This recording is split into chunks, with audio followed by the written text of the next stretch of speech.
Sustainability is a concept that we didn't used to think too much about. It was just our way of life. Now, for a variety of reasons, we need a little extra help to know what to do and how to do it. Fortunately, the Green Buildings Open House was started many years ago by the American Solar Energy Society.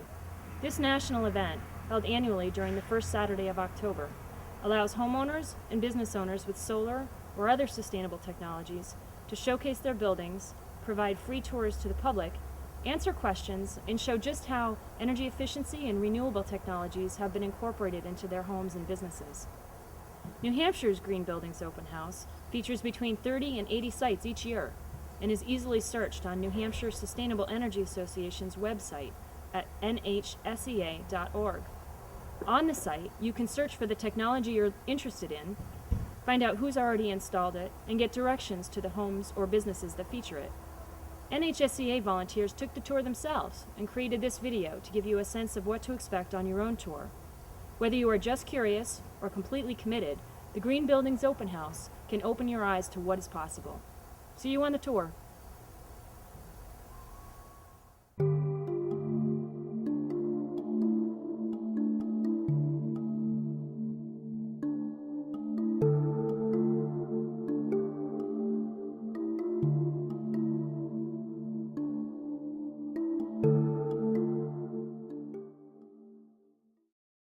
I'm Nancy Borden, and I live here in our off-the-grid house in Salisbury, New Hampshire. And we always wanted to build a little cabin where we could live lightly on the land. And we'd come up in the wintertime with our children. And we lived very lightly on the land. We had kerosene lanterns, and we would have to take an axe out into the brook to get our water. So we began thinking of building a house that we could retire to, that would be comfortable and that would be full of light, and we could seduce our children into coming up here. So we found a beautiful spot up on top of this hill here with a beautiful view of Mount Kearsarge, and we decided this is the spot where we want to have our house.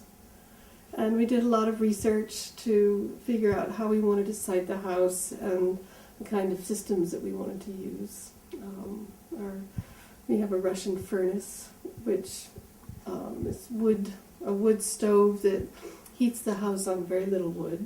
And we have a solar panel that provides all of our electric needs. We just wanted to be off the grid. And we wanted to build a house that didn't use very much electricity. It didn't depend on electricity, so that if we didn't need it, we could live without it. And so it was very much part of our original plan to be off the grid and to use solar power. And we've been very happy with it. It's worked very well for us.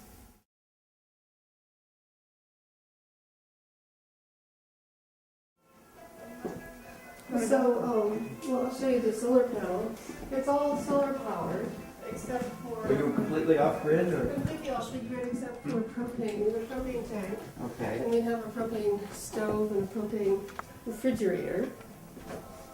But we cook a lot on this stove here that came from my aunt who lived up in Andover, New Hampshire. And this heats up. On a cold morning, we light up this stove and make pancakes. And That must be fabulous. it's wonderful because it's all different. Yeah, made in Suncook. Yes, it's a local stove. It's a beauty. Yeah. I'm very aware of the weather, so that it's on sunny days that you do the wash and the vacuuming. And Like today, you would do a like lot today. of reading. Yes, exactly. So that runs inside to a battery thing, Yes, and then I'll you have show an you. inverter to AC. I'll show you that. And I have a little composter here. I saw that, yeah. For Oh, that's the compost. You Yeah. see that? You just have a bucket under the sink. Yeah. Oh, this is very handy. Yeah. Then we have this window here so that it lets in light from this room here, but we can close off this room on cold days. This is under here is a cistern that is the entire floor, and the rain comes off the roof, the gutters from the roof, and fills the cistern. How many gallons? We have about is it? 2,000 gallons. We're just getting a home gutter system because ours hasn't worked all that well, but I think so. But we've been able to get along with the water even like 400 gallons during the winter time. We just don't use much water. Right. Just very aware of every time we turn a faucet on. Do you filter it? I mean, you must It's filter filtered. the leaves and all that stuff with a... Yeah, so we have a little sand filter here.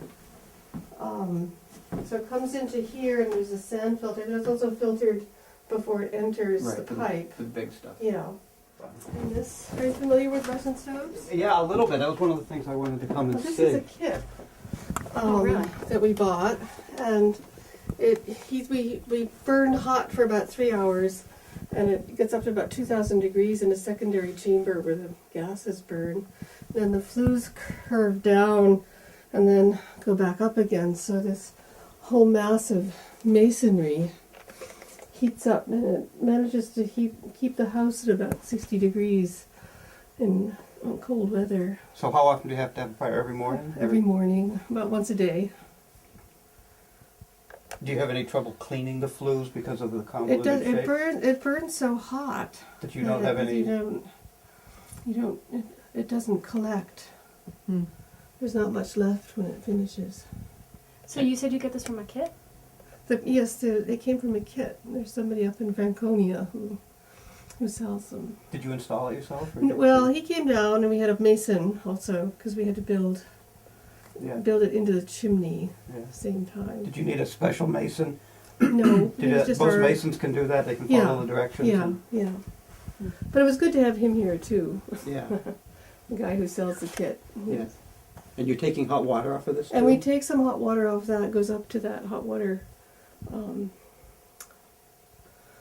storage tank up on the top, and then so there's a little preheater Uh-huh. of the hot water. So is that a thermal siphon or is there a pump on It's it? a thermal.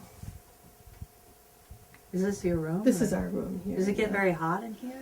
Or? It gets fairly hot, but the heat mostly is drawn up to upstairs, Mm-hmm. and so over here it's cooler. Mm-hmm. Mm-hmm. But this is the inverter, Oh, okay. Your batteries are in and here? the batteries are right here. Each cell new batteries Yes, probably. yeah. That's all it takes, Karen. Be off grid. Doesn't take too much. No. But it's good to sort of design your house so it doesn't require Yeah. a lot of energy. Yeah. We feel that we live a very comfortable life here. We don't feel that we're sacrificing anything by living off the grid. We're more aware of what's going on around us, of when the sun's out, and when it's raining we collect all our water from the roof into a cistern down below. So we're also very conscious of how much water we use. But I think it's comfortable and it's satisfying, and it just makes you feel good to know that you're not wasting and using a lot of energy.